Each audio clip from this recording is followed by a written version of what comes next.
y de la zona también, ¿no? Es incompatible el Corán o sea, y lo que se lee en el Corán con Occidente.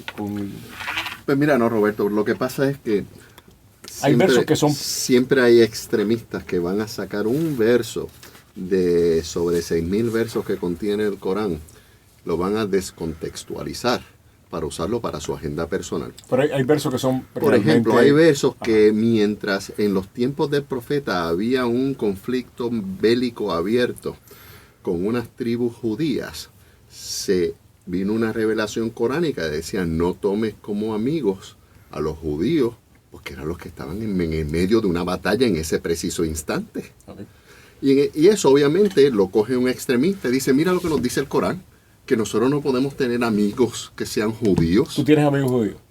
Infinidad de amigos judíos. ¿Hay algo en el Corán que te impida eso?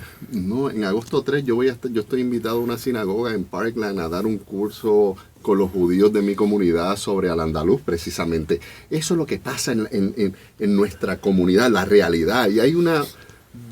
Porque como lo que pasa es que cuando se mezcla el asunto judío con el musulmán, casi siempre es para hablar de conflicto palestino-israelí, hay una sensación general de que hay una incompatibilidad de convivencia entre los judíos y los musulmanes, porque tratan de reducir las relaciones cristiano-musulmanas o judeo-musulmanas a un conflicto geopolítico circunstancial de este preciso momento, pero no la hay. Dicho sea de paso, es muy peligroso. Ahora, Wilfredo, establecido de que ese extremismo violento de querer imponerse mediante la espada y aniquilar a toda creencia religiosa ajena a esa interpretación extremista del Islam, esa distorsión, como te refieres tú, ¿por qué apela tanto sobre todo a muchachos y muchachas jóvenes del occidente, en comunidades europeas, el ISIS? ¿Por qué hay tanto joven viajando a Siria y viajando a las partes controladas de Irak del ISIS a pelear por esa interpretación extremista? Precisamente lo que hacen este llamado a aniquilar el que no sea como tú son grupos abiertamente terroristas, Al-Qaeda, ISIS, que dicho sea de paso, ISIS ha matado a más musulmanes que gente de otras religiones juntas. La principal víctima de ISIS son los musulmanes. Al piloto que quemaron vivo era un piloto jordano musulmán. A las mujeres que violan y venden en las calles son mujeres a veces musulmanas. ¿Por qué apela, Ricardo? Esta gente ha sabido lamentablemente identificar unos sectores de la sociedad a los que estos mensajes le pueden llegar. Y sabemos que explotan los medios de social media, los medios sociales, electrónicos, lo han sabido utilizar muy bien. Muy similar se ha encontrado en estudios, Ricardo y Roberto, al que usa las gangas. Identificar a aquella persona que no está estudiando, que tiene un círculo familiar limitado, enajenado social, sin sentido de pertenencia cívica, que no pertenezco a la sociedad donde estoy viviendo, y a esas personas le han sabido apelar y le han sabido vender una historia de que ellos están llevando una especie de guerra santa, que quieren establecer un gobierno islámico, y a eso lo que tenemos que ver es quiénes están oponiéndose a ISIS. La mayoría de los países que se están oponiendo a ISIS abiertamente hoy en día son países musulmanes: Jordania, Arabia Saudita, los países del Golfo, Turquía, Irán. ISIS es enemigo de todos. ISIS no le importa a quién mate para llevar su agenda. Pero imagínense, por ejemplo... Es la interpretación religiosa de ISIS. Es una interpretación de... y nosotros en el cristianismo hemos tenido desviaciones. Claro. Y nos hemos estado matando también con una pasión por cientos de años.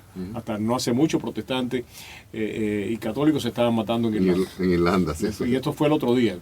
Todavía en la década de los 60 y 70 habían bombas, habían de todo, y era una guerra religiosa. O sea que nosotros nos hemos estado exentos también de estos excesos que vemos en el mundo árabe. Pero ISIS, esta barbaridad, es una expresión desviada del Islam, porque está ese debate. El presidente se niega a llamar a esto o sea, extremismo islámico. Dice que estos son terroristas y hay un debate que muchos norteamericanos, y están metidos en la presidencia del país, a esta gente que llamarle extremistas islámicos. Pues mira, son musulmanes que se han dedicado al terrorismo, han abandonado los preceptos religiosos, eran musulmanes que no están practicando obviamente el Islam. Lo que pasa es, Roberto, No están practicando el Islam. Claro que no, porque es que ni aún en lo...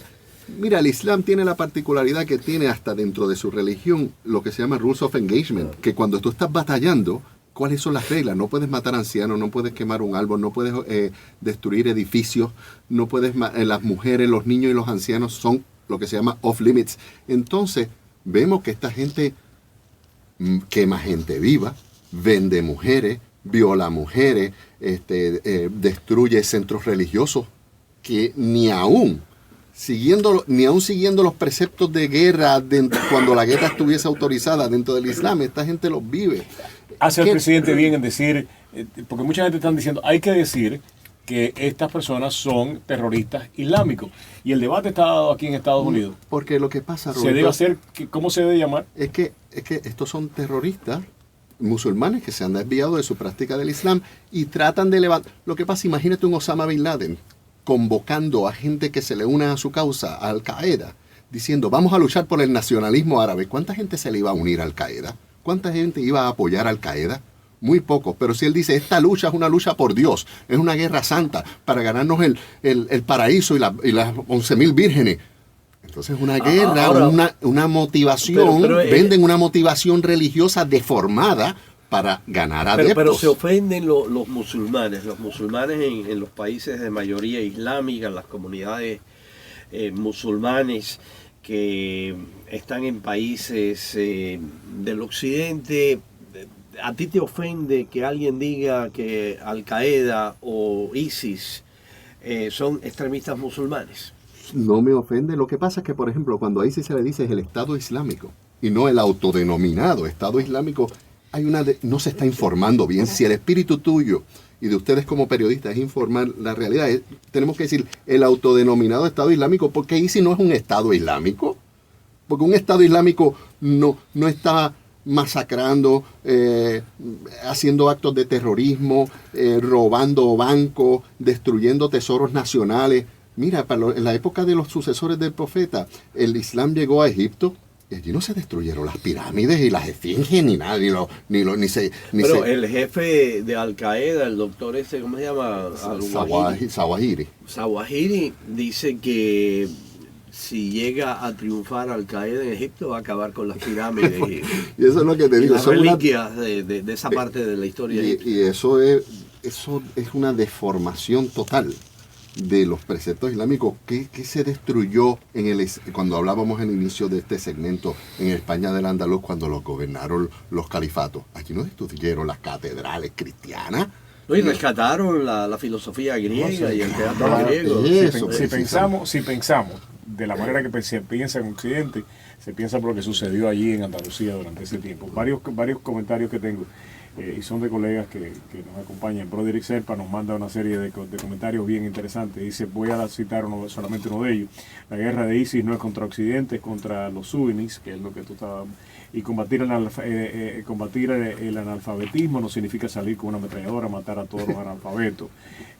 Por acá tengo otro mensaje de colegas, estoy mencionando.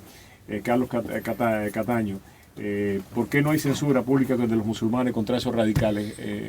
¿Por qué no se denuncia con más vigor pues ese extremismo? Una de las cosas que le han estado echando hasta en cara es que...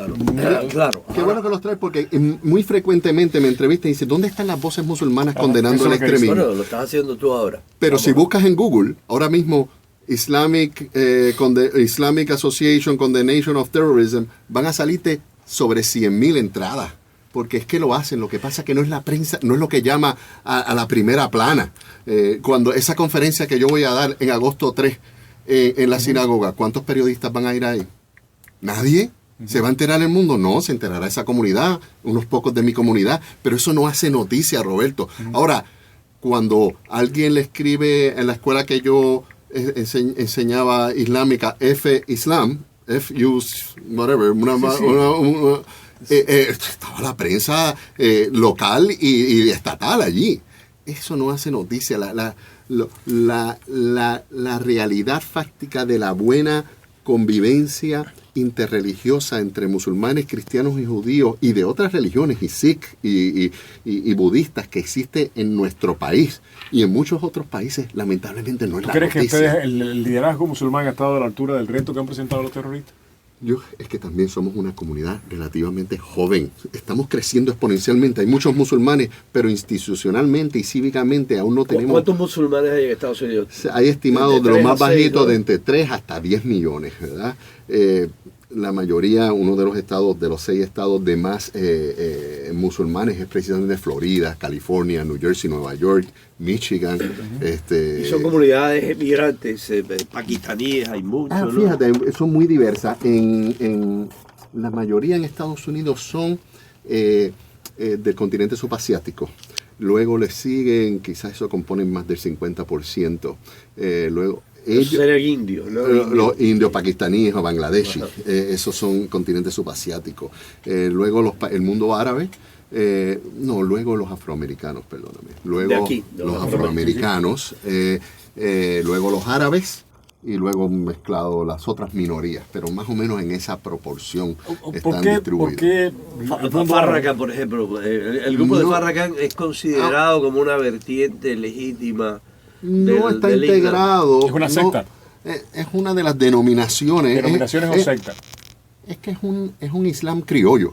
Un Islam que es una versión del Islam que surgió aquí en Estados Unidos. No tiene una referencia, no se trajo de otro lado. Ellos hicieron, por ejemplo, ver una mezquita con bancos donde la gente se sienta.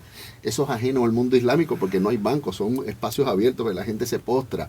En un momento dado tenían una combinación de cristianismo e islam. Ayunaban durante la cuaresma, cuando se ayuna durante Ramadán. Era una mezcla apelando a la necesidad de ese momento. Un Islam criollo. Okay. ¿Por qué cuando el mundo árabe, ahora sí estoy hablando del mundo árabe casi de manera unánime, dice Israel no debe existir, el derecho de Israel a existir no debe existir? ¿Se le niega el derecho a Israel a existir porque no son musulmanes y viven dentro del mundo musulmán? Y no debería ya, si coincidimos en esta visión, de que tenemos que aprender a convivir independientemente de nuestra religión. Sí. No es hora ya que independientemente de los problemas políticos, independientemente de las reivindicaciones geográficas que existen y que yo estoy de acuerdo con 2 estados, los estados lo he dicho toda mi vida. Pero no sería justo ya que se reconociera también el derecho de Israel a existir. Los países musulmanes que aún no sean de mayoría musulmana, que aún no reconocen a Israel, hicieron una oferta abierta a Israel que en el segundo que se admita a la Palestina como un Estado, ellos se comprometían todos, no sé si Irán está en ese grupo, lo dudo, no, pero el resto, quizás el resto menos Irán. Eso fue en el Líbano hace ya unos años atrás. Y se comprometieron en el minuto que Palestina sea reconocida como Estado, hay un compromiso total a reconocer a Israel como un Estado. El reconocimiento de Israel en la comunidad internacional como un Estado ya trasciende el debate, ya eso está aceptado en la comunidad de naciones, es un Estado admitido en las Naciones Unidas. Entonces, pedirle a los palestinos que lo reconozcan, ¿desde cuándo un Estado pide a una asociación, a un grupo, a alguien que no es un Estado, que le reconozca como Estado? Así que a veces se trata de traer eso al debate para aguantar y mantener el status quo. ¿Por qué se odian a los judíos? Es que no ¿Por qué la meta de un musulmán que vive en el Medio Oriente es eliminar los judíos? Porque si yo fuera judío, me sintiera continuamente mencionado mucho más que si fuera cristiano. Mira, hay palestinos que viven en Puerto Rico hoy, exiliados, que me cuentan, en casa de mi padre y mi madre, mi madre hacía babysitting a familias judías. Esa es la realidad fáctica, eso de que el árabe de Medio Oriente odia o intolera al judío o al judaísmo, no es así. Hay un conflicto geopolítico, que es el conflicto palestino.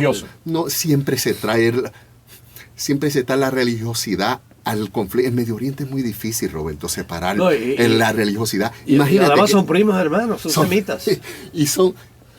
Imagínate si es difícil que aún el Estado de Israel, que está reconocido como el Estado de Israel en la Comunidad de Naciones, quiere cambiar el nombre y quiere que la Comunidad de Naciones le reconozca como el Estado judío de Israel. Quiere decir... ¿Estás a favor de eso o en contra? Si ya está reconocido. ¿para qué ponerle a Laura el apellido? Para complicar aún más la solución de 2 estados. Porque eso lo que va a hacer es complicar y dilatar más por 60 años más la solución de 2 estados. Wilfredo, y esos musulmanes que viven en Estados Unidos, que como mencionaste, no hay cifras exactas, se calcula de 3 a 10 millones.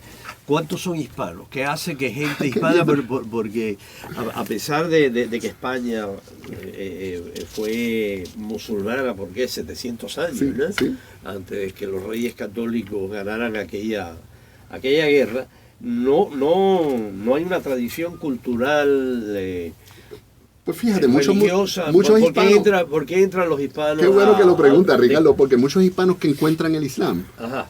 muy rápido encuentran una afinidad cultural entre el Islam Sí, la hay, tú dices. y el Islam y su hispanidad. Por ejemplo, el concepto de ¿qué es más afín con un hispano? El concepto de la familia extendida, que el abuelo tiene autoridad sobre un nieto, el tío disciplina a un sobrino, un nieto cuida de un abuelo financieramente, sienten esas obligaciones. Ese concepto de familia extendida es mucho más común en el mundo musulmán que en el mundo anglo, o en otros sitios donde la religión es el cristianismo. Entonces, eso por darte un ejemplo, encuentran muy rápido que es parte de mi historia, es parte de mi pasado, y en ese sentido se estiman que hay desde unos 30 a unos 50,000 musulmanes Latinos. hispanos en los Estados Unidos. Tenemos que pasar a la publicidad, pero cuando regresemos quiero